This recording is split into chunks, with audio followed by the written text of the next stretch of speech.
अस्सलाम वालेकुम दोस्तों, मां आहियां तव्हांजो पंहिंजो अयाज़ ऐं असां खणी अची रहिया आहियूं तव्हांजे लाइ हिन ईद उल फितर जे पुरमुसरत मौक़े ते, ख़ुशी जे मौक़े ते हिकु नई वीडियो सिर्फ़ु तव्हांजे लाइ, तव्हां दोस्तनि जे लाइ। तंहिं करे असांजे चैनल हैरो ख़ान खे कयो सब्सक्राइब ऐं असांजी हिन वीडियो खे कयो वधि मां वधि शेयर ऐं वधि मां वधि लाइक ऐं असांखे रहंदो अव्हांजे कमेंट जो इंतज़ारु।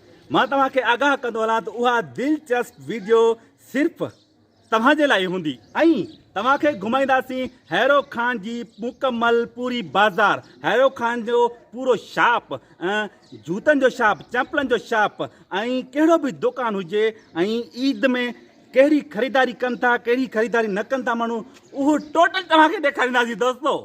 ऐं मेन ॻाल्हि तव्हांखे ॾेखारींदासीं हैरो ख़ान जी वॾे में वॾी ईदगाह। दोस्तो, तव्हां चवंदा हूंदो त अॼु मूंखे चश्मो कोन्हे को ऐं सिंधी केप कान्हे का, ही सिर्फ़ु टोपी आहे। छाजे करे जो अॼु मूंखे 27हों रोज़ो आहे ऐं ॾिसूं त ईद उल फितर कहिड़े ॾींहं ते थिए थी, सूमर ते या अंगारे ते। ऐं असांजी जेका ईंदड़ वीडियो हूंदी ईद उल फितर जे हवाले सां, उहा ॾिसणु न विसारींदा, छाकाणि त उहा हिकु ज़बरदस्त हूंदी।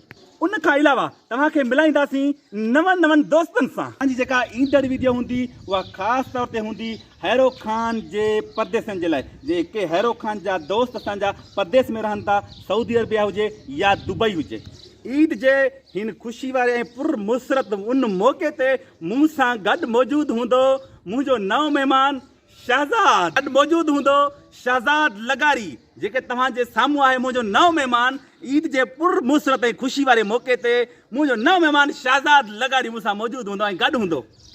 थी सघे थो दोस्तो ईद वारे ॾींहुं असां पंहिंजे पेज ते हैरो ख़ान ते अव्हां सां लाइव कचहरी बि करे सघूं था।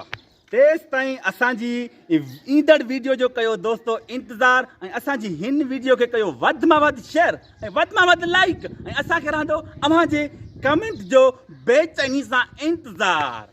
तेसि ताईं पंहिंजे अयाज़ खे ॾींदा इजाज़त ऐं सिंध सलामत, साथ सलामत ऐं इंतज़ारु कयो ईद वारे ॾींहं जो।